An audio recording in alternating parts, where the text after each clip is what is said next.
문을 나서자 햇빛이 얼굴에 쏟아졌습니다. 저는 눈을 감고 한번 크게 숨을 들이쉬었죠. 끝났습니다. 윤태그룹 본사로 복귀한 저는 아버지 곁에서 경영을 배우며 사업을 하나씩 이끌어갔습니다. 아버지가 퇴원하신 뒤에도 저는 출근 시간을 당겨가며 회의를 주재하고 거래처를 만났죠. 3개월 만에 신사업 2건을 성사시켰고 그룹 안에서 저를 본부장이 아니라 차기 회장이라고 부르는 사람들이 늘어나기 시작했습니다. 이사회에서 등을 돌렸던 임원들이 하나둘 고개를 숙이고 찾아왔지만 저는 실적으로만 대답했습니다. 말이 아니라 숫자가 사람을 움직인다는 것을 10년 동안의 결혼 생활에서 뼈저리게 배웠으니까요. 어느 금요일 저녁 도진이 상황실에 들어왔습니다. 서류 가방이 아니라 종이봉투 하나를 들고 있었죠. 아가씨, 할 말이 있습니다. 무슨 일이에요? 도진이 종이봉투에서 작은 상자를 꺼내 테이블 위에 올려놓았습니다. 가죽으로 된 네모난 상자였죠. 이건 업무 보고가 아닙니다. 도진이 의자를 끌어당겨 제 맞은편에 앉으며 말했습니다. 이 사건이 끝나면 말씀드리려고 했습니다. 아가씨 옆에서 같이 밤을 새우고 같이 뛰어다니고 같이 싸우면서 도진이 잠시 말을 끊었습니다. 도진의 귀끝이 살짝 붉어져 있었죠. 늘 차갑고 날카롭기만 하던 사람이 처음 보여주는 모습이었습니다. 변호사가 아니라 한 사람으로서 아가씨와 밥 한 끼 같이 먹고 싶습니다. 저는 테이블 위의 상자를 바라봤습니다. 뚜껑을 열자 작은 손목시계가 들어있었죠. 화려하지 않았습니다. 얇고 단정한 시계였습니다. 비싼 건 아닙니다. 다만 아가씨가 새로 시작하는 시간에 함께하고 싶다는 뜻입니다. 저는 시계를 꺼내 손목에 올려봤습니다. 딱 맞았죠.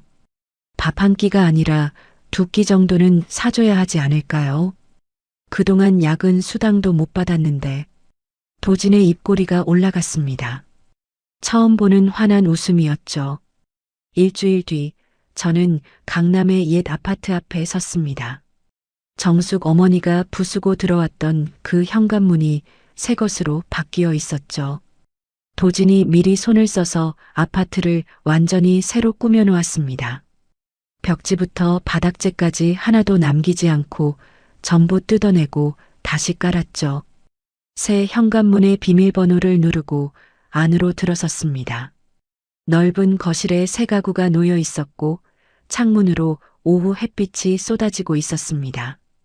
저는 거실 한가운데 서서 천천히 둘러봤습니다. 유라가 다리를 꼬고 앉았던 소파도 정숙 어머니가 제 옷을 끌어내리던 옷장도 없었습니다. 그 흔적이 하나도 남아있지 않았죠. 온전히 제 것이었습니다. 그날 저녁 윤태그룹 본사 회장실에서 야경을 내려다봤습니다. 서울의 불빛이 발 아래로 끝없이 펼쳐져 있었죠. 10년 전 사랑 하나만 믿고 이 모든 것을 버렸습니다. 그 사랑은 저를 배신했고 저를 바닥까지 끌어내렸죠. 하지만 바닥을 찍고 나서야 알았습니다. 올라갈 곳은 위밖에 없다는 것을요. 저는 창가에서 돌아서서 회장실 책상 앞에 앉았습니다.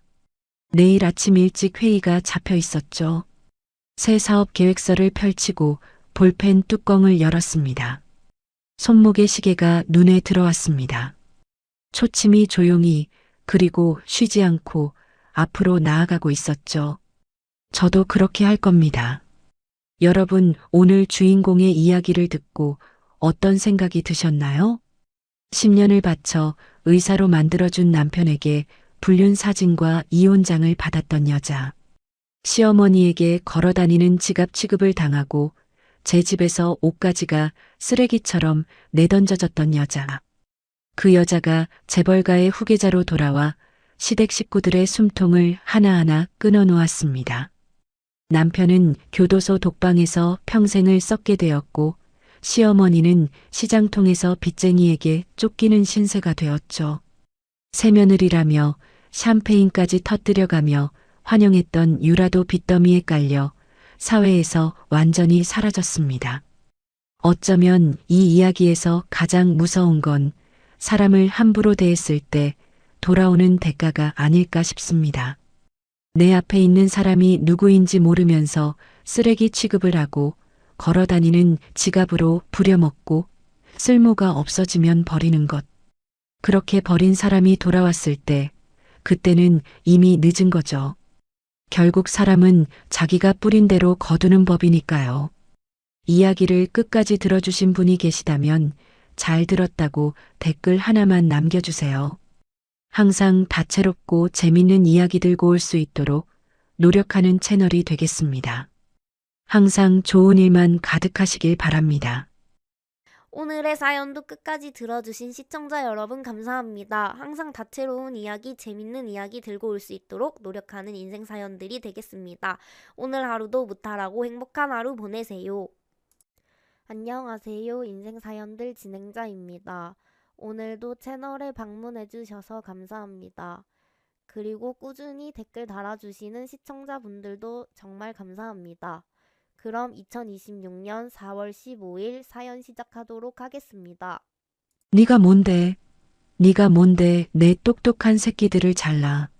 시어머니의 쉰 목소리가 수화기를 뚫고 쏟아져 나왔습니다. 15년간 제가 피땀 흘려 세운 회사에서 억대 연봉을 빨아먹고 법인카드로 명품을 사고 법인 벤츠를 굴리던 시댁 식구들, 이혼 도장을 찍자마자 내연녀 출산을 보러 달려간 남편. 그 남편이 떠난 그날 밤 저는 그들의 숨통을 끊을 준비를 시작했습니다. 하루아침에 모든 것을 빼앗긴 그들은 제 회사 앞에서 서로의 멱살을 잡으며 무너졌고 저는 그제야 15년간 숨겨왔던 진짜 제 위치를 세상에 알렸습니다. 하지만 이야기는 여기서 끝이 아니었습니다. 과연 그들을 어떻게 숨통을 끊을 복수를 했을까요? 오늘의 사연 시작합니다. 사연 시작 전 구독과 좋아요를 눌러주시면 오늘 하루 행운이 가득할 겁니다. 가정법원 복도에는 형광등 불빛만 희멀겋게 내리쬐고 있었습니다. 접수 창구 앞 딱딱한 나무 의자에 나란히 앉아있던 저와 박지훈 사이에는 서류 한 뭉치만 놓여 있었습니다. 담당 직원이 서류를 펼쳐 보이며 도장을 찍을 위치를 손가락으로 짚어줬습니다. 저는 가방에서 도장을 꺼내 붉은 인주에 꾹 눌렀다가 서류 위에 또박또박 찍어냈습니다. 15년이었습니다. 새벽 3시에 눈을 비비며 노량진 수산시장 경매장에 들어서고 냉동탑차 조수석에서 김밥 한 줄로 끼니를 때우며 전국을 누빈 시간이 고스란히 15년이었습니다. 시장 바닥에서부터 새벽바람을 온몸으로 맞아가며 연 매출 100억이 넘는 식자재 유통회사를 일궈낸 것은 오롯이 저 혼자의 힘이었습니다. 맞은편에 앉은 박지훈이 서류가 완성되자마자 볼펜을 탁 내려놓고 의자를 밀어냈습니다. 양복 소매를 축혀 올려 손목시계를 들여다보더니 자리에서 벌떡 일어났습니다. 나 먼저 간다. 수연이가 오늘 애 나올 것 같다고 병원 예약해놨단 말이야. 늦으면 큰일 나. 내 연녀의 이름이 이 법원 안에서까지 이렇게 당당하게 튀어나왔습니다. 저는 손가락 끝에 묻은 인주를 물티슈로 천천히 닦아내며 고개도 들지 않았습니다. 제 입에서 나온 건 딱 한 글자였습니다. 박지훈이 멈칫하더니 뭔가 더 들을 줄 알았다는 표정으로 저를 흘깃 내려다봤습니다. 야, 너 진짜 무섭다? 사람이 어쩜 이렇게 얼음장 같냐? 15년을 같이 살았으면 그동안 고생했다는 소리 한마디는 해야 하는 거 아니야? 너는 정이라는 게 눈곱만큼도 없어? 없어. 그러니까 빨리 가. 내 그 귀한 수연이 기다린다며. 참나 그래. 너 그 잘난 돈 껴안고 평생 잘 먹고 잘 살아봐라. 나간다. 박지훈이 콧바람을 훅 내쉬며 법원 복도를 성큼성큼 걸어 나갔습니다. 구두 뒷굽이 타일 바닥을 두드리는 소리가 점점 멀어졌습니다. 저는 그 발소리가 완전히 사라질 때까지 자리에서 일어나지 않았습니다. 남편 길을 살려주겠다고 상무자리에 앉힌 것이 제 인생 최대의 실수였습니다. 시어머니, 이 막내가 남자가 밖에서 명함이라도 내밀어야 집안 꼴이 선다고 닥달했고 저는 그 말에 고개를 끄덕여 버렸습니다. 야, 지훈이 쟤를 언제까지 저렇게 둘 거냐? 네가 사장이면 내 남편은 최소한 상무직함은 달아줘야 남들이 무시를 안 하지.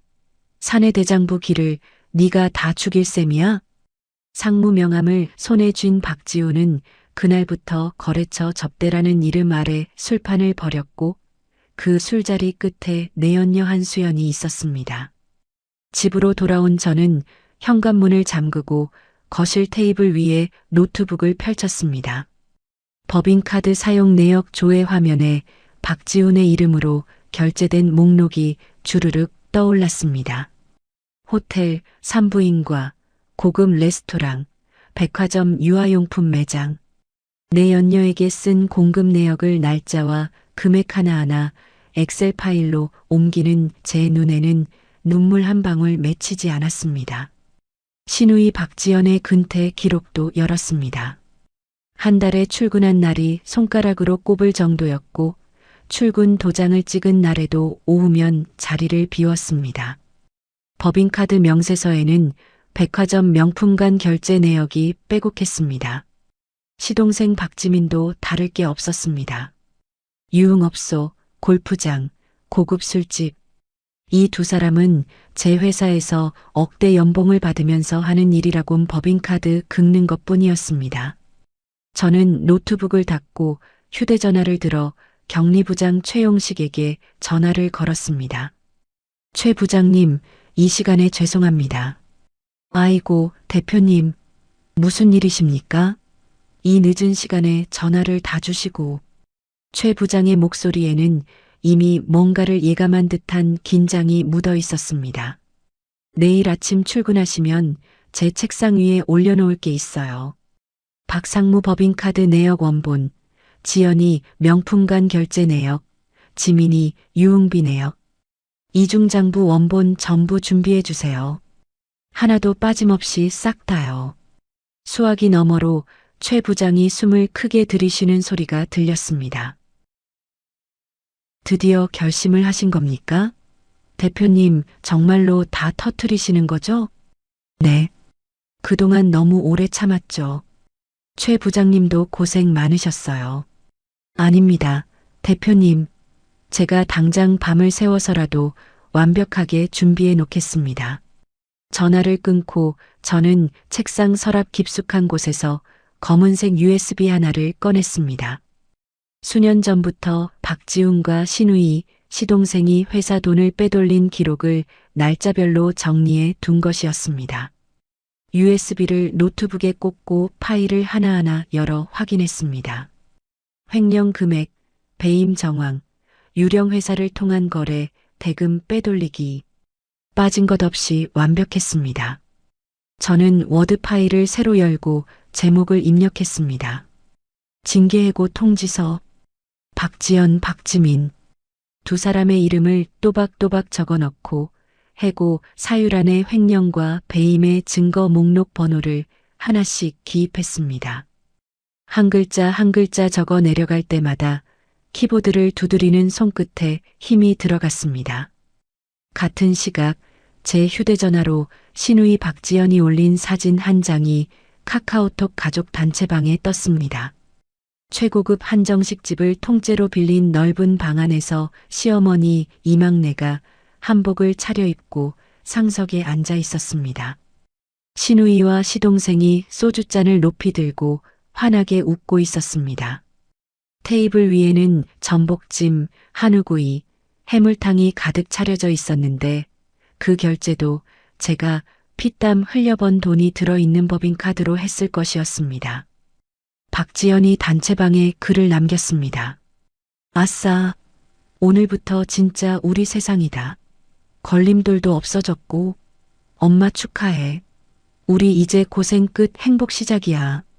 그 아래 시어머니가 음성 메시지를 남겼습니다. 신이 난 목소리로 그래. 이제 그 징글징글한 년 얼굴 안 봐도 되니까 속이 다 시원하다. 우리 지훈이가 이제 사장 자리에 앉아서 이 엄마 호강시켜주겠지? 오늘은 내가 쏜다.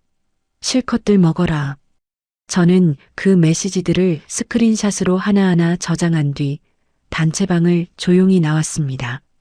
노트북을 다시 펼쳐 회사 사내 인트라넷에 접속했습니다. 관리자 페이지를 열고 박지연의 사원 번호를 입력했습니다. 사내 시스템 접근 권한, 이메일 계정, 사내 메신저, 전자결제 시스템. 하나하나 권한을 삭제할 때마다 화면에 처리 완료라는 글자가 떠올랐습니다. 박지민의 계정도 같은 방식으로 전면 차단했습니다. 마지막으로 완성된 징계예고 통지서 파일을 출력했습니다. 따끈따끈한 종이 2장을 집어들고 내용을 처음부터 끝까지 소리내어 읽었습니다. 오탈자 하나 없이 완벽했습니다. 2사람의 회사 이메일로 해고 통지서 원문을 발송하고 자택 주소로도 등기우편 발송 예약을 걸었습니다. 시계를 보니 자정이 넘어 있었습니다. 저는 노트북을 닫고 거실불을 껐습니다. 어둠 속에서 소파에 등을 기대고 천장을 올려다봤습니다. 내일 아침 9시 은행 영업이 시작되는 그 순간이 진짜 시작이었습니다. 아침 9시 정각, 저는 책상 위에 놓인 전화기를 들어 은행법인 담당자에게 연결했습니다. 네, 대표님. 무엇을 도와드릴까요? 법인카드 3장 즉시 정지 요청합니다. 박지훈, 박지연, 박지민 명의로 발급된 카드 전부요. 3장 모두 정지 처리하면 될까요? 네. 그리고 법인명의 차량 보험도 오늘자로 해지해 주세요. 차량 번호 알려드리겠습니다. 은행 전화를 끊자마자 카드사 고객센터에도 같은 요청을 넣었습니다.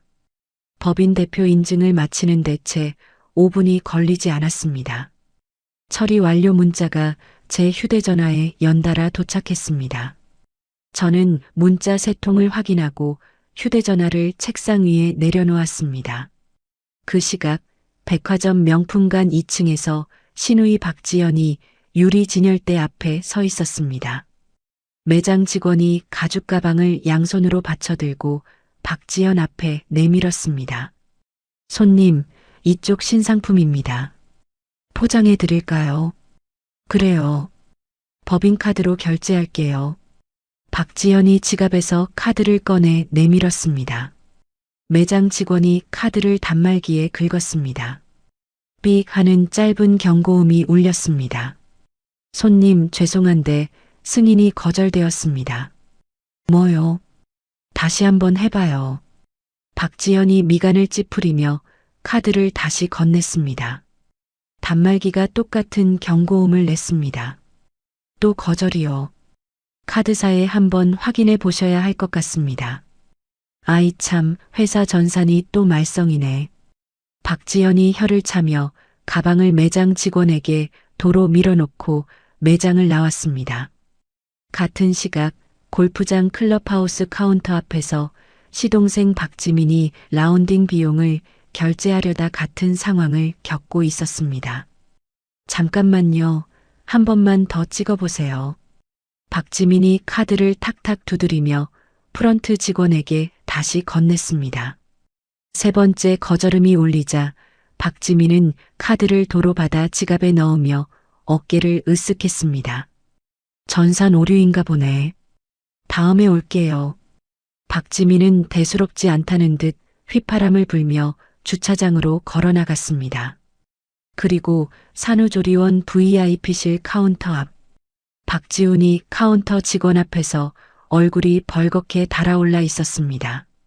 입실 보증금이랑 1주차 비용 결제하려는 건데 왜 안 돼요?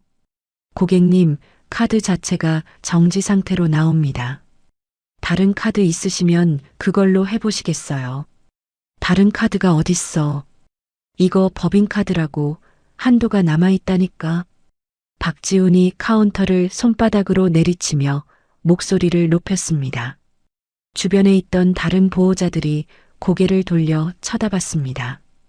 박지훈은 이를 악물고 휴대전화를 꺼내 회사 경립으로 전화를 걸었습니다.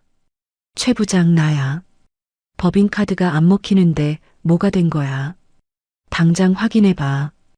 최 부장이 수화기를 귀에 대고 잠시 침묵하더니 입을 열었습니다. 박 상무님, 저는 더 이상 상무님 업무를 처리해 드릴 수 있는 위치가 아닙니다. 뭐라고?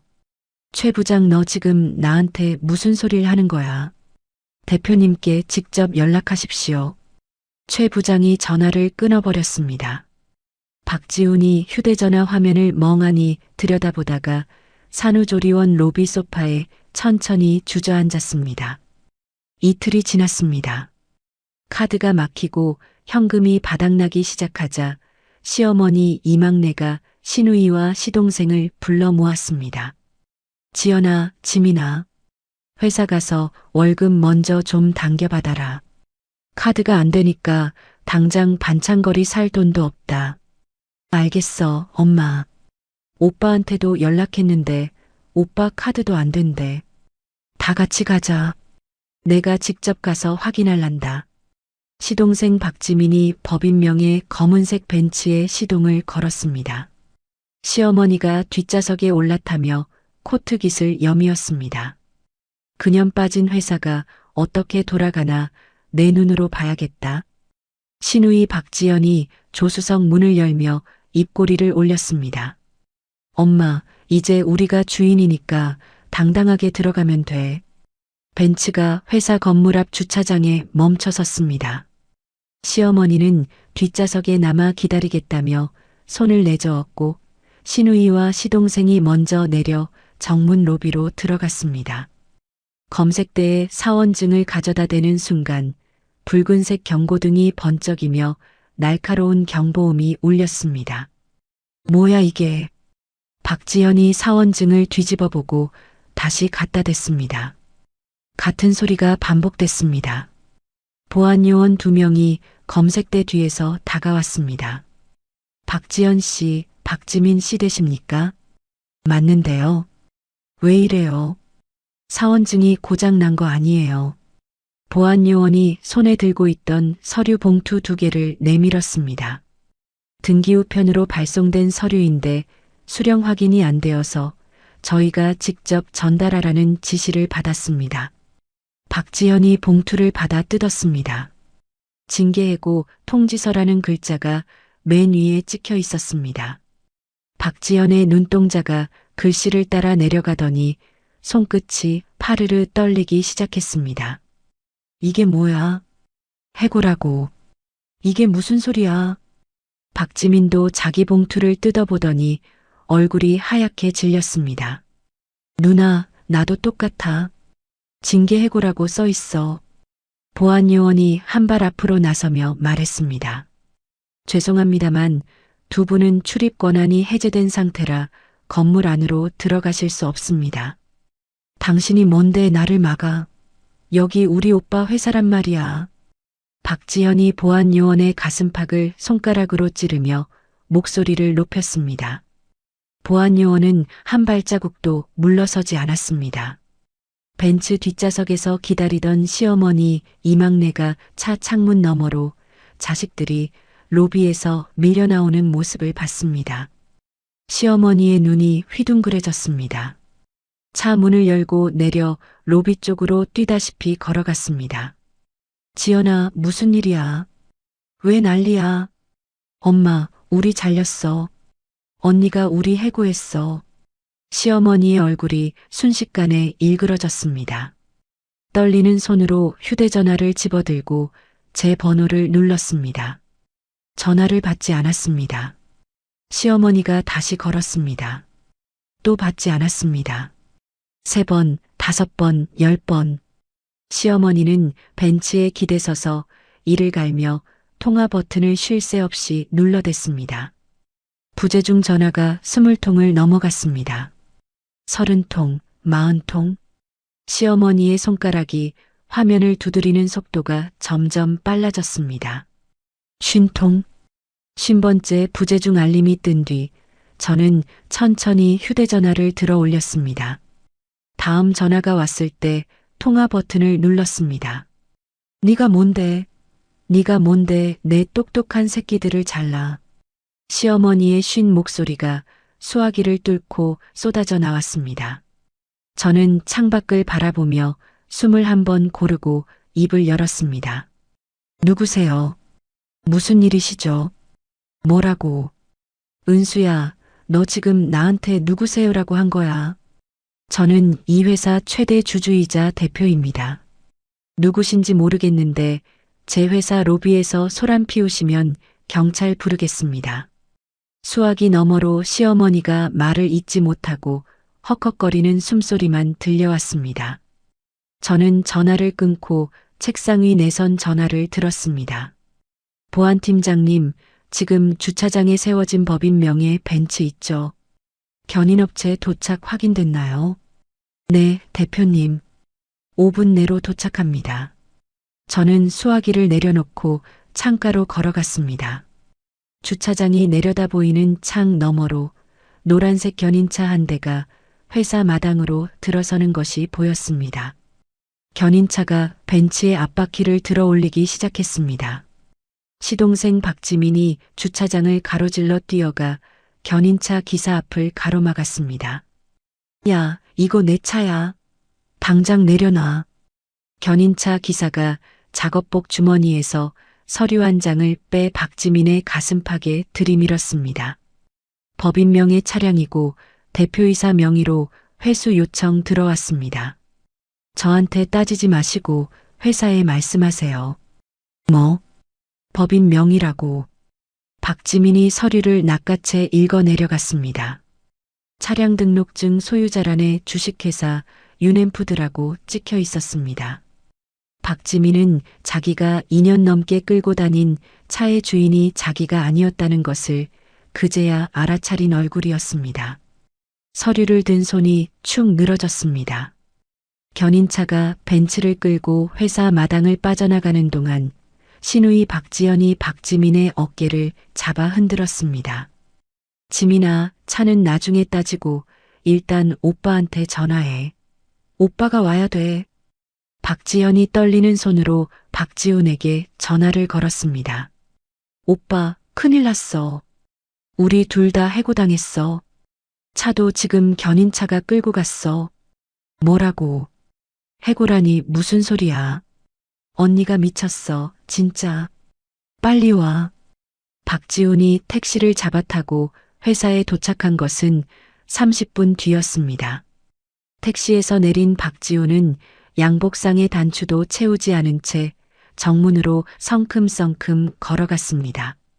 시어머니와 시누이, 시동생이 로비 앞에 서서 박지훈을 기다리고 있었습니다. 오빠, 보안요원이 막아서 못 들어가. 비켜봐. 박지훈이 시누이를 밀어놓고 검색대 앞으로 다가갔습니다. 보안요원 2명이 팔짱을 끼고 서 있었습니다. 나 박지훈 상무야. 비켜. 보안요원이 고개를 저었습니다. 박지훈 님도 출입 권한이 해제되어 있습니다. 들어가실 수 없습니다. 지금 장난해. 내가 이 회사 상무라고. 박지훈이 보안요원의 어깨를 밀치려는 순간 로비 정면 벽에 새로 걸린 액자 2개가 눈에 들어왔습니다. 법인 등기부등본 사본과 사업자 등록증 사본이 나란히 걸려 있었습니다. 대표이사란에 윤은수라는 이름 석자가 선명하게 찍혀 있었고 지분율란에 100%라는 숫자가 그 옆에 또렷하게 박혀 있었습니다. 박지훈이 액자 앞으로 다가가 글자를 한자 한자 읽어 내려갔습니다. 입술이 바들바들 떨렸습니다. 이게 말이 돼. 뒤따라 다가온 시누이 박지연이 액자를 보더니 비명에 가까운 목소리를 질렀습니다. 오빠 지분은? 오빠도 주주 아니었어. 아니야. 그럴 리가 없어. 처음에 내가 같이 시작한 회사인데. 박지훈이 이마에 핏줄을 세우며 주먹으로 벽을 내리쳤습니다. 하지만 액자 속 서류는 차갑게 사실만을 말하고 있었습니다. 이 회사의 주인은 처음부터 끝까지 윤은수 한 사람뿐이었습니다. 박지우는 바지 상무라는 명함만 들고 다녔을 뿐, 이 회사에 단 1%의 지분도 가진 적이 없었습니다. 시어머니 이막내가 지팡이를 짚으며 로비 안까지 들어왔습니다. 시어머니는 액자 앞에 선 세 자식의 얼굴을 번갈아 보더니 지팡이 끝으로 바닥을 쾅쾅 내리쳤습니다. 은수 그년이 이렇게까지 할 줄은 몰랐다. 지훈아, 어떻게든 해봐. 엄마, 지금 그런 소리 할 때가 아니야. 박지훈이 고개를 틀어보안 요원에게 다가갔습니다. 사장실로 올려보내줘. 5분만 얘기하면 돼. 보안 요원이 손에 들고 있던 종이 한 장을 읽어 내려갔습니다. 대표님 지시사항 전달드리겠습니다. 해고, 예고, 수당은 법에 따라 개인 계좌로 입금될 예정이고 더 이상 영업을 방해하시면 경찰에 신고하겠다고 하셨습니다. 영업 방해. 내가 내 회사에서 영업 방해를 한다고. 박지훈의 목소리가 갈라졌습니다. 보안 요원 2명이 앞으로 나서며 4사람을 출입구 쪽으로 밀어냈습니다. 시어머니가 지팡이를 휘두르며 버텼지만 보안 요원의 힘을 당해낼 수 없었습니다. 이것들이 감히 내가 누군지 알아. 내 아들 회사에서 감히 이 할미를. 시어머니의 악을 쓰는 소리가 로비 전체에 쩌렁쩌렁 울렸습니다. 하지만 유리문은 닫혔고 4사람은 주차장 한가운데 내팽개쳐졌습니다. 벤츠가 서 있던 자리에는 타이어 자국만 길게 남아 있었습니다. 찬바람이 불었습니다. 시어머니가 코트 주머니에서 손수건을 꺼내 입을 틀어막았습니다. 박지연이 하이힐을 신은 발로 땅을 구르며 박지훈의 팔을 잡아 흔들었습니다. 오빠 어떡해. 나 카드도 안 되고 차도 없어. 이번 달 아파트 관리비도 법인카드로 내고 있었단 말이야. 나한테 소리치지 마. 나도 지금 머리가 안 돌아간다고. 박지훈이 박지연의 손을 뿌리치며 소리쳤습니다. 시동생 박지민이 주차장 바닥에 쪼그려 앉아 2 손으로 머리를 감싸쥐었습니다. 형, 나 이번 달 카드값만 3천이야. 전부 법인카드로 긁은 건데 어떡해. 닥쳐, 지민아. 시어머니가 지팡이를 들어 박지훈의 등짝을 후려쳤습니다. 이게 다 네 꼴통 때문이다. 여자 하나를 제대로 잡아뒀어야지. 이 멍청한 놈아. 엄마가 맨날 은수한테 구박질을 해놓고 지금 나한테 뭐라는 거야? 뭐라고? 내가 언제 그년한테 구박을 했어. 내가 얼마나 잘해줬는데. 정문 앞 주차장에서 4사람의 고성이 뒤엉켰습니다. 서로의 멱살을 잡을 듯이 손가락질을 해대며 목청을 높였습니다. 지나가던 직원들이 걸음을 멈추고 고개를 돌려 쳐다봤고 건너편 상가의 주인들도 입구에 나와 팔짱을 끼고 수군거렸습니다. 저는 5층 사장실 창가에 서서 그 광경을 내려다보고 있었습니다. 4사람이 주차장 한복판에서 서로를 탓하며 악다구니를 치는 모습이 한눈에 들어왔습니다. 15년 동안 저 사람들 비위를 맞추느라 숨죽이고 살았던 시간이 파노라마처럼 스쳐 지나갔습니다. 저는 블라인드 줄을 당겨 창을 가리고 책상으로 돌아왔습니다.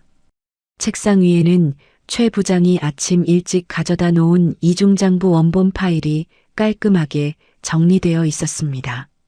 저는 파일 표지를 한 장 넘기며 볼펜을 집어들었습니다. 횡령액 합계 옆에 빨간 줄을 긋고 배임 항목에 별표를 찍었습니다. 오갈 데가 없어진 4사람은 내연녀 한수연이 머물고 있는 산후조리원으로 몰려갔습니다. 좁은 병실 안에 시어머니, 시누이, 시동생, 그리고 박지훈까지 5명이 빽빽하게 들어차 있었습니다. 갓 태어난 아이가 울음을 터뜨렸지만 아무도 거들떠보지 않았습니다. 지훈아, 당장 내일부터 뭘 먹고 살 거야? 엄마 통장에 50만 원도 안 남았다. 시어머니가 침대 옆 의자에 털썩 앉으며 말했습니다. 엄마, 지금 그 얘기를 여기서 해야 돼. 박지훈이 이를 악물며 병실 창밖을 노려봤습니다. 여기가 아니면 어디서 해? 집 관리비도 밀렸어. 신우이 박지연이 끼어들며 목소리를 높였습니다. 내연녀 한수연이 침대 위에서 몸을 일으키며 인상을 구겼습니다. 지훈 씨, 이 사람들 좀 내보내. 나 아직 몸조리 중이잖아. 수연아, 잠깐만. 지금 상황이 좀 복잡해서. 복잡한 건 알겠는데 시어머니가 왜 내 병실에 있는 거야? 시어머니가 벌떡 일어나 한수연을 손가락으로 가리켰습니다. 시어머니라고. 내가 언제 널 며느리로 인정했어. 너 때문에 우리 집안이 이 꼴이 된 거야. 어머니, 제발 좀. 박지훈이 시어머니의 팔을 잡아 끌었습니다. 병실 안이 아수라장이 되었고 복도에서 간호사가 뛰어들어와 목소리를 낮춰달라고 사정했습니다. 며칠 뒤 박지훈은 한수연이 그동안 모아둔 비상금과 한수연의 친정에서 빌린 돈을 끌어모았습니다. 제 회사에서 차로 10분 거리에 허름한 사무실 하나를 얻고 똑같은 업종의 식자재 유통회사를 차렸습니다.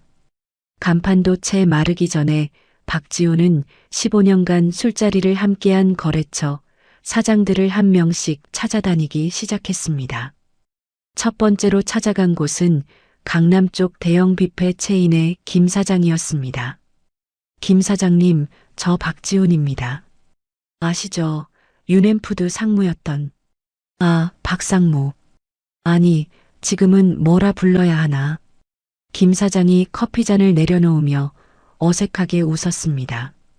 제가 새로 회사를 차렸습니다. 기존 납품 단가에서 20% 깎아드릴게요.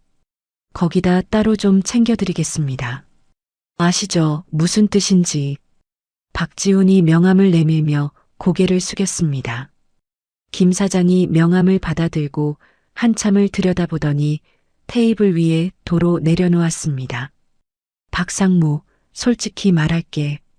나는 15년 동안 윤 대표하고 거래했지 박상무하고 거래한 적은 없어. 그게 무슨 말씀이세요? 제가 매번 술자리에서 모시고 술자리는 박상무가 했지. 근데 새벽 4시에 시장 와서 물건 상태 하나하나 눈으로 확인하고 결제 대금 하루도 안 밀린 건 윤 대표였어. 김 사장이 커피잔을 들어 한 모금 마시며 말했습니다. 미안한데 난 못하겠어. 그리고 박상무 뒷돈 얘기는 다른 데서는 하지 마.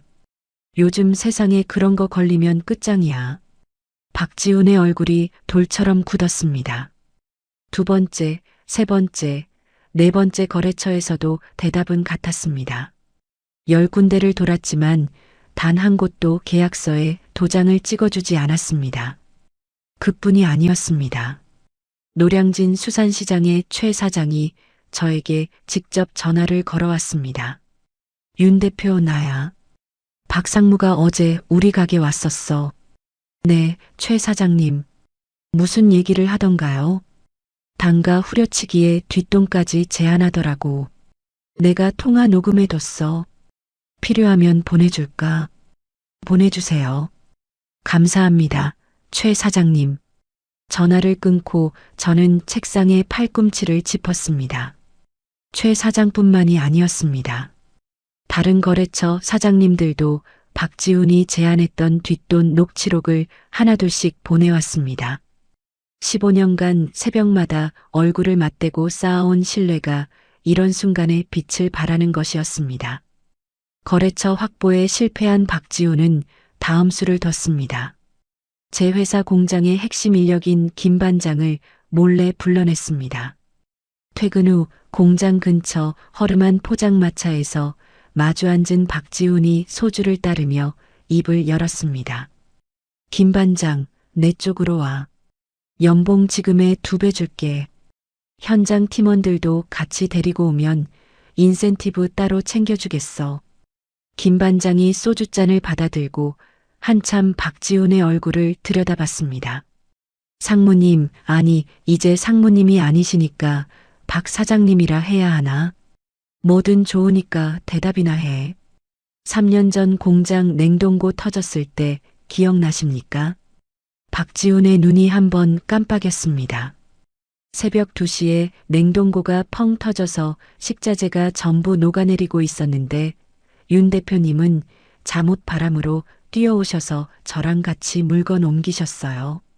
손이 얼어서 감각이 없어질 때까지 나르셨습니다. 김 반장이 소주잔을 테이블에 내려놓았습니다. 그때 박 사장님은 전화를 안 받으셨죠. 다음날 출근해서 하신 말씀이 그런 건 현장 인력이 알아서 해야지였어요. 박지훈의 입이 굳게 닫혔습니다. 저는 그날 이후로 마음을 정했습니다. 죄송하지만 못 갑니다. 김 반장이 자리에서 일어나 가볍게 목례를 하고 포장마차를 나갔습니다. 박지훈이 빈 소주잔을 움켜쥐자 손가락 마디가 하얗게 변했습니다. 다음 날 아침 김 반장이 제 사장실 문을 두드렸습니다. 대표님, 보고 드릴 게 있습니다. 김 반장이 어젯밤 있었던 일을 처음부터 끝까지 빠짐없이 전해줬습니다. 저는 고개를 끄덕이며 김 반장의 손을 잡았습니다. 고맙습니다, 김 반장님. 저뿐만이 아닙니다. 현장 직원들 중에 아무도 안 넘어갔습니다. 걱정 마십시오. 김 반장이 나간 뒤 저는 의자 등받이에 몸을 기대고 천장을 올려다봤습니다. 코끝이 시큰해지는 것을 느꼈습니다. 거래처도 인력도 확보하지 못한 박지훈은 무리하게 영업을 시작했습니다.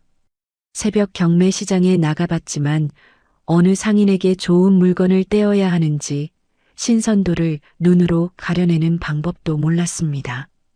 경매장에서 남들이 거들떠보지 않는 질 낮은 재고 상품을 헐값에 쓸어 담아 납품 차량에 실었습니다.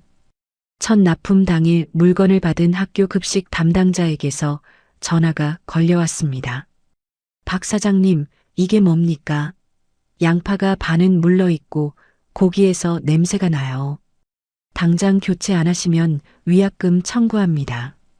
박지훈이 창고로 뛰어갔지만 대체할 물건이 없었습니다. 위약금 통보서가 날아왔습니다. 수억 원이라는 금액을 본 박지훈의 다리에서 힘이 빠졌습니다.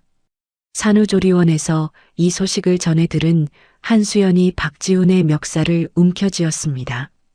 지훈 씨, 내 돈이야.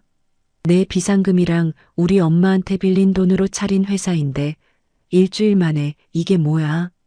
수연아, 손 놔. 내가 어떻게든 해볼 테니까. 어떻게든이 뭔데? 당장 내 돈 내놔. 한수연이 베개를 집어들어 박지훈의 얼굴에 내리쳤습니다. 아이가 울음을 터뜨렸고 복도에 있던 간호사가 문을 벌컥 열었습니다. 보호자분들, 여기 산후조리원입니다. 소란 피우시면 퇴실 조치하겠습니다. 박지훈이 비틀거리며 병실 밖으로 나왔습니다. 복도 끝 창가에 등을 기대고 서서 휴대전화 화면을 들여다봤습니다. 위약금 독촉 문자, 밀린 사무실 월세 문자, 직원 급여 입금 요청 문자가 한 화면에 빼곡하게 떠 있었습니다. 박지훈은 떨리는 손가락으로 검색창에 글자를 입력하기 시작했습니다. 구속영장이 청구되었다는 소식이 산후조리원까지 퍼지는 데는 하루도 걸리지 않았습니다. 한수연은 병실 침대 위에서 휴대전화 뉴스 화면을 들여다보고 있었습니다. 지역 식자재 업체 전 임원 3명, 수억 원대 횡령 혐의로 구속영장 청구. 기사 제목 아래에 박지훈의 이름이 선명하게 박혀 있었습니다. 한수연의 눈동자가 기사 본문 위를 빠르게 훑어 내려갔습니다.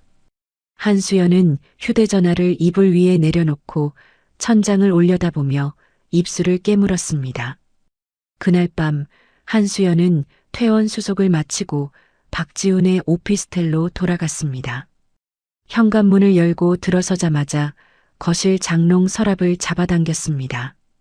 박지훈이 위약금을 막기 위해 급하게 마련해둔 현금 뭉치가 쇼핑백 안에 들어 있었습니다. 한수연은 쇼핑백째로 가방에 쓸어 담았습니다. 서랍장 아래칸도 뒤졌습니다. 박지훈의 비상통장과 체크카드가 나왔고 그것도 가방 안으로 들어갔습니다. 한수연은 자기 명의로 되어 있던 아파트의 보증금 반환을 이미 며칠 전에 신청해 둔 상태였습니다. 휴대전화로 은행 앱을 열어 통장 잔고를 확인하고 입꼬리를 올렸습니다. 옷장에서 자기 옷을 캐리어에 구겨 넣고 화장대 위에 화장품을 파우치에 쓸어 담았습니다. 가방 지퍼를 잠그고 현관문 앞에 선 한수연의 발밑에서 아이가 거실 바닥에 깔아놓은 이불 위에 잠들어 있었습니다. 한수연은 잠든 아이를 내려다보다가 주머니에서 메모지 한 장을 꺼냈습니다. 테이블 위에 놓고 펜을 들어 두 줄을 적었습니다. 현관문을 열고 캐리어를 끌며 나갔습니다. 문이 닫히는 소리에도 아이는 깨지 않았습니다. 다음 날 오전 경찰 출석을 마치고 풀려난 박지훈이 오피스텔 현관문을 열었습니다. 신발장 위에 놓여 있던 한수연의 화장품 파우치가 보이지 않았습니다. 박지훈이 안방으로 뛰어들어가 옷장을 열었습니다. 한수연의 옷이 한 벌도 남아있지 않았습니다. 빈 옷걸이만 줄줄이 흔들리고 있었습니다. 박지훈이 거실로 뛰어나왔습니다. 장롱 서랍을 잡아당겼습니다. 쇼핑백이 있던 자리가 텅 비어 있었습니다. 아래칸 서랍도 열었습니다. 비상통장도 체크카드도 없었습니다. 아니, 이게... 박지훈의 시선이 테이블 위 메모지에 닿았습니다. 떨리는 손으로 집어들었습니다. 잘 살아. 애는 당신이 키워. 단 두 줄이었습니다. 박지훈이 메모지를 구겨 쥔 주먹에 힘이 들어가 손등의 핏줄이 붉어졌습니다. 한수연의 전화번호를 눌렀습니다. 이 번호는 현재 사용할 수 없는 번호입니다. 기계음만 흘러나왔습니다. 두 번, 세 번 더 걸었지만 같은 소리가 반복됐습니다. 바닥에서 아이가 눈을 뜨고 울음을 터뜨렸습니다. 이불이 젖어 있었습니다. 박지훈이 아이를 내려다봤습니다. 아이의 얼굴이 눈물과 콧물로 범벅이 되어 있었습니다. 분유를 타야 한다는 것은 알았지만 분유통이 어디 있는지, 물 온도를 몇 도로 맞춰야 하는지조차 몰랐습니다.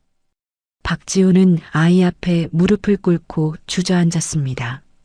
목구멍에서 짐승 같은 울음소리가 터져나왔습니다. 같은 주 박지훈의 회사에 밀린 대금 독촉장이 쏟아졌습니다. 거래처 위약금에 직원 임금까지 체불된 상태에서 사무실 월세마저 석 달치가 밀려 있었습니다.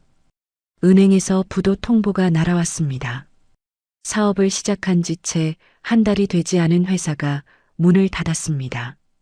신우이 박지연은 원룸 보증금을 빼서 밀린 카드값을 막으려 했지만 이미 신용이 바닥나 있었습니다. 카드사에서, 대출기관에서, 동네 마트 외상가까지 독촉 전화가 하루에 수십 통씩 쏟아졌습니다. 전화벨이 울릴 때마다 박지연은 이불을 뒤집어 쓰고 귀를 틀어막았습니다. 시동생 박지민도 사정은 다르지 않았습니다. 오피스텔 현관 앞에 사채업자가 붙여놓은 빨간 딱지가 3장이나 나붙어 있었습니다.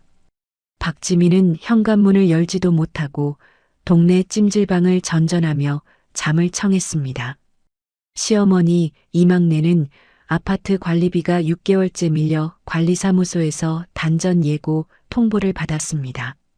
냉장고에는 김치 한 통과 찬밥 한 덩이만 남아 있었습니다. 시어머니는 거실 바닥에 주저앉아 박지훈에게 전화를 걸었습니다. 지훈아, 엄마 전기 끊긴다. 돈 좀 보내라. 엄마, 나한테 돈이 없어. 나도 지금 당장 먹고 살 길이 없다고. 그럼 엄마는 어떡하라고. 네 동생들도 연락이 안 돼. 나한테 소리치지 마. 나도 한계야. 박지훈이 전화를 끊어버렸습니다. 시어머니는 꺼진 화면을 한참 들여다보다가 등 뒤에서 울고 있는 핏덩이 손주에게로 고개를 돌렸습니다. 박지훈이 돌볼 형편이 되지 않아 시어머니 집에 맡겨놓고 간 아이였습니다. 시어머니는 손등으로 눈물을 훔치며 아이를 안아 올렸습니다. 그리고 며칠 뒤 이른 아침, 시어머니가 제 회사 앞에 나타났습니다. 등에는 핏덩이 손주를 업고 무릎이 해진 바지 차림이었습니다. 시어머니는 정문 앞 화단 옆 시멘트 바닥에 무릎을 꿇고 앉았습니다. 은수야, 은수야. 시어머니의 갈라진 목소리가 아침 공기를 찢었습니다. 출근하던 직원들이 걸음을 멈추고 고개를 돌렸습니다. 내가 늙어서 정신이 없었다. 내가 잘못했어. 그래도 조강지처가 최고인 거야. 이 불쌍한 핏덩이를 봐서라도 한 번만 받아오. 시어머니가 이마를 시멘트 바닥에 찧었습니다. 등에 업힌 아이가 놀라서 울음을 터뜨렸습니다. 지나가던 행인 몇 명이 멈춰서서 수군거렸습니다. 보안팀장이 저에게 전화를 걸어왔습니다. 대표님, 정문 앞에 어르신 한 분이 아기를 업고 무릎을 꿇고 계십니다. 알겠습니다. 제가 내려가겠습니다. 저는 엘리베이터를 타고 1층으로 내려갔습니다. 정문 유리문을 밀고 나가자 시어머니가 고개를 번쩍 들었습니다. 눈물과 콧물이 뒤범벅된 얼굴로 저를 올려다봤습니다. 은수야, 이 할미가 잘못했다. 제발 우리 지훈이 좀 살려다오. 저는 시어머니 앞에 서서 한 발자국도 더 다가가지 않았습니다.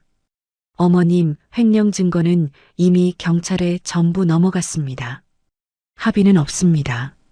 은수야. 그리고 이 아이는 저와 아무 관계가 없는 아이입니다. 저는 고개를 돌려 보안팀장에게 말했습니다. 정문 밖으로 안내해 드리세요. 보안요원 2명이 시어머니의 양팔을 잡아 일으켰습니다. 시어머니가 제 바지 끝자락을 움켜쥐며 매달렸습니다. 은수야, 이러지 마. 제발, 제발. 저는 바지 끝자락을 붙잡은 시어머니의 손을 내려다봤습니다. 마디마디가 굵고 주름이 깊게 팬 손이었습니다.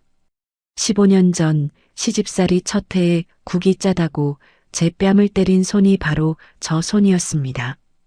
밥이 질다고, 반찬 가짓수가 적다고, 며느리 주제에 돈 벌어온다고, 남편 체면을 깎는다고 저를 쥐어박던 손이었습니다.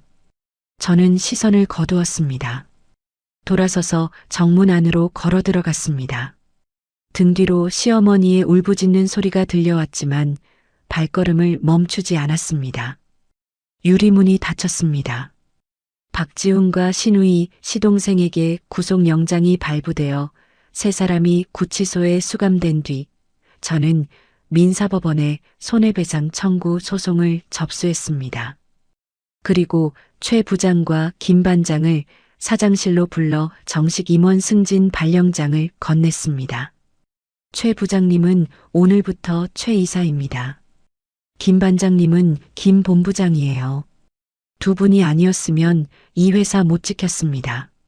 최 이사가 발령장을 두 손으로 받아들고 고개를 깊이 숙였습니다. 대표님, 감사합니다. 끝까지 함께하겠습니다. 김 본부장이 발령장을 가슴에 꾹 눌러 안으며 코끝을 붉혔습니다. 대표님, 현장 직원들한테도 제가 직접 전하겠습니다. 저는 두 사람과 마주 앉아 찻잔을 부딪히며 오랜만에 입꼬리를 올렸습니다. 폭풍이 지나간 자리에 고요가 찾아온 것 같았습니다. 그 고요는 한 달밖에 가지 못했습니다. 어느 날 아침 출근하자마자 최 이사가 사장실 문을 두드렸습니다. 최 이사의 얼굴이 하얗게 질려 있었습니다. 대표님, 이것 좀 보셔야 합니다. 최 이사가 노트북을 펼쳐 화면을 돌렸습니다. 지역 맘카페 게시판에 올라온 글이었습니다. 제목은 우리 동네 유명 식자재 업체 Y사, 썩은 고기 납품에서 우리 아이들 집단 식중독이었습니다. 글에는 시뻘겋게 변색된 고기 사진과 누런 곰팡이가 핀 양파 사진이 첨부되어 있었습니다. 그 아래에는 병원 진단서 사진까지 올라와 있었습니다. 댓글이 이미 300개가 넘었습니다. 이런 업체는 문 닫아야 합니다. 우리 애가 여기 급식 먹는데 당장 계약 해지해야 하는 거 아닌가요? 불매합시다. 퍼뜨려 주세요. 저는 사진을 확대해서 들여다봤습니다. 고기 포장지에 찍힌 유통기한 스티커의 글씨체가 우리 회사에서 쓰는 것과 미세하게 달랐습니다. 진단서도 병원 이름이 선명하지 않았습니다. 최 이사님, 이 글 언제 올라온 겁니까? 새벽 4시입니다. 그런데 올라온 지 2시간 만에 다른 커뮤니티로 퍼져나갔습니다. 퍼뜨리는 속도가 정상이 아닙니다. 저는 화면을 아래로 내렸습니다. 댓글 중에 비슷한 말투와 문체로 반복해서 올리는 계정이 여럿 보였습니다. 누군가가 조직적으로 댓글을 달고 있다는 것이 한눈에 들어왔습니다. 그날 오전부터 거래처들의 전화가 쏟아지기 시작했습니다. 윤 대표님, 인터넷에 도는 글 보셨습니까? 우리도 학부모들한테 항해 전화 받고 있습니다. 당분간 납품 좀 중단해 주십시오. 한 곳, 두 곳, 세 곳. 오전이 끝나기도 전에 계약 해지 통보를 보내온 거래처가 5곳이 넘었습니다. 점심때가 되자 지역 방송국 취재 차량이 공장 앞에 들어섰습니다. 카메라 기자가 삼각대를 세우고 공장 정문을 향해 렌즈를 겨눴습니다. 기자가 마이크를 들고 카메라 앞에 서서 리포트를 시작했습니다. 오후에는 반품 탑차들이 줄을 지어 공장 마당으로 들어오기 시작했습니다. 납품했던 식자재 박스가 쏟아져 나와 마당 한쪽에 산더미처럼 쌓였습니다. 현장 직원들이 어찌할 바를 모르고 서성거렸습니다. 저는 사장실 창문 너머로 반품 탑차들이 줄지어 들어오는 광경을 내려다봤습니다. 주먹을 꽉 쥐었다가 천천히 폈습니다. 주저앉을 시간이 없었습니다. 저는 내선 전화를 들었습니다. 최 이사님, 김 본부장님, 지금 당장 사장실로 올라와 주세요. 두 사람이 도착하자 저는 자리에서 일어나 말했습니다. 비상대책위원회를 꾸립니다. 최 이사님, 식약처에 자진 조사를 요청하세요. 우리 공장의 식자재 샘플 전부와 위생관리 대장을 통째로 넘기겠습니다. 숨길 거 하나도 없으니까 전부 공개합니다. 알겠습니다. 그리고 경찰 사이버 수사대에 영업방해로 고소장을 접수하세요. 이건 누군가 돈 주고 조작한 겁니다. 최 이사가 고개를 끄덕이고 사장실을 나갔습니다. 저는 김 본부장을 돌아봤습니다. 김 본부장님, 공장은 멈추면 안 됩니다. 직원들한테 전해주세요. 우리가 떳떳하니까 당당하게 일하자고. 네, 대표님. 제가 직접 현장에 내려가서 말하겠습니다. 김 본부장이 나가고 저는 다시 노트북 앞에 앉았습니다. 맘카페 글을 처음부터 다시 읽으며 사진 하나하나를 저장했습니다. 그날 밤 최 이사는 퇴근하지 않았습니다. 공장 내부와 출입구에 설치된 CCTV 영상을 새벽 2시부터 6시 사이로 좁혀서 돌려보기 시작했습니다. 상하차 작업으로 가장 혼란스럽고 사람이 많이 드나드는 시간대였습니다. 최 이사는 커피를 옆에 놓고 모니터 앞에 앉아 화면을 한 프레임씩 넘겼습니다. 이틀째 밤 최 이사의 눈에 수상한 장면이 잡혔습니다. 새벽 3시 47분 외부 배달 기사 복장을 한 남자가 탑차 한 대에서 내려 공장 뒤편 하역장으로 들어섰습니다. 남자는 일반 납품 박스와 똑같은 모양의 스티로폼 박스 2개를 하역장 구석에 내려놓았습니다. 그리고 휴대전화를 꺼내 박스 뚜껑을 열고 안에 든 내용물을 사진으로 찍었습니다. 카메라 플래시가 터지는 순간 남자의 옆모습이 화면에 선명하게 잡혔습니다. 최 이사가 영상을 멈추고 화면을 확대했습니다. 모자를 눌러 쓰고 있었지만 턱선과 귀 모양이 또렷했습니다. 최 이사는 퇴사자 명단 파일을 열어 사진을 대조했습니다. 6개월 전 정리해고된 전직 직원 송태호였습니다. 최 이사가 새벽에 저에게 전화를 걸었습니다. 대표님 찾았습니다. CCTV에 다 찍혀 있습니다. 저는 이불을 걷어차고 일어나 회사로 향했습니다. 사장실에 도착해 최 이사가 캡처해 놓은 CCTV 화면을 확인했습니다. 송태호가 썩은 식자재 박스를 반입하고 사진을 찍어가는 장면이 시간대별로 정리되어 있었습니다. 식약처 조사 결과는요.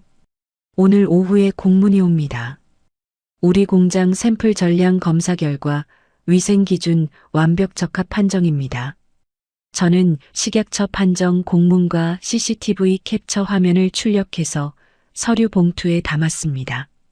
그리고 양복을 갈아입고 차에 올랐습니다. 지역 방송국 로비에 들어선 저는 안내 데스크 직원에게 말했습니다. 유넨푸드 대표 윤은수입니다. 인터뷰를 하고 싶습니다. 방송국 보도국장이 저를 스튜디오로 안내했습니다. 조명이 켜지고 카메라 빨간 불이 들어왔습니다. 저는 카메라를 똑바로 바라보며 서류 봉투에서 CCTV 캡처 사진을 꺼내 들었습니다. 이 사진을 보십시오. 돈에 매수된 전직 직원이 새벽에 우리 공장에 썩은 식자재를 몰래 반입하고 직접 사진을 찍어 인터넷에 올린 겁니다. 시간, 장소, 인물이 전부 CCTV에 찍혀 있습니다. 저는 사진을 내려놓고 식약처 공문을 들어 올렸습니다. 그리고 이것은 식약처가 우리 공장을 직접 조사한 결과입니다. 위생기준 완벽 적합 판정을 받았습니다. 우리 회사는 15년간 단 한 번도 식자재 사고를 낸 적이 없습니다. 카메라 앞에서 제 목소리가 떨리지 않았습니다. 제 평생을 바친 회사입니다. 이 악의적인 조작과 끝까지 싸워서 반드시 이기겠습니다. 생방송 인터뷰가 나간 다음 날 아침 8시 경찰이 송태호를 체포했다는 뉴스가 떴습니다. 송태호는 조사 과정에서 자신에게 돈을 주고 지시한 사람이 구치소에 수감 중인 박지훈이라고 자백했습니다. 박지훈이 구치소 안에서 외부로 영치금을 빼돌려 송태호를 매수하고 제 회사에 치명타를 입히려 했다는 사실이 대대적으로 보도되었습니다. 전처 회사에 복수하려고 시민 먹거리까지 볼모로 삼은 파렴치한 전남편. 뉴스 자막이 화면 아래를 흘러갔습니다. 인터넷 여론이 하루 만에 뒤집혔습니다. 며칠 전까지 우리 회사를 욕하던 맘카페 게시판에 새로운 글이 올라오기 시작했습니다. 유넨푸드 대표님 억울하게 당하신 거였네요. 응원합니다. 우리 동네 착한 기업인데 도와줍시다. 돈줄 내기 합시다. 앞으로 식자재는 무조건 여기서만 삽니다. 댓글이 수백 개씩 달렸고 응원글이 다른 커뮤니티로 퍼져나갔습니다. 저는 사장실에 앉아 화면을 내려보다가 노트북을 조용히 닫았습니다. 가슴 한쪽이 뜨거워지는 것을 느꼈지만 아직 끝난 게 아니었습니다. 박지훈은 기존의 횡령 혐의에 영업방해와 허위사실 유포 혐의까지 추가로 기소되었습니다. 재판에서 형량이 크게 늘어날 것이라는 보도가 이어졌습니다. 전처에게 복수하겠다고 벌인 일이 고스란히 자기 목을 옥죄인 꼴이었습니다. 며칠 뒤 흔들렸던 거래처 사장님들이 하나둘 공장을 찾아오기 시작했습니다. 첫 번째로 찾아온 것은 강남 뷔페 체인의 김 사장이었습니다. 윤 대표, 내가 그때 납품 중단한다고 했잖아. 미안해. 내가 경솔했어. 김 사장이 공장 입구에서 고개를 숙이며 말했습니다. 저는 김 사장의 손을 잡았습니다. 김 사장님 괜찮습니다. 의심할 만한 상황이었으니까요. 아니야. 15년을 거래하면서 윤 대표가 어떤 사람인지 뻔히 알면서도 흔들린 내가 부끄러워. 김 사장이 양복 안주머니에서 서류 한 장을 꺼내 제 앞에 펼쳤습니다. 이거 장기 독점 납품 계약서야. 앞으로 3년 우리 체인 전 지점 식자재는 전부 유넨푸드에서만 받겠어.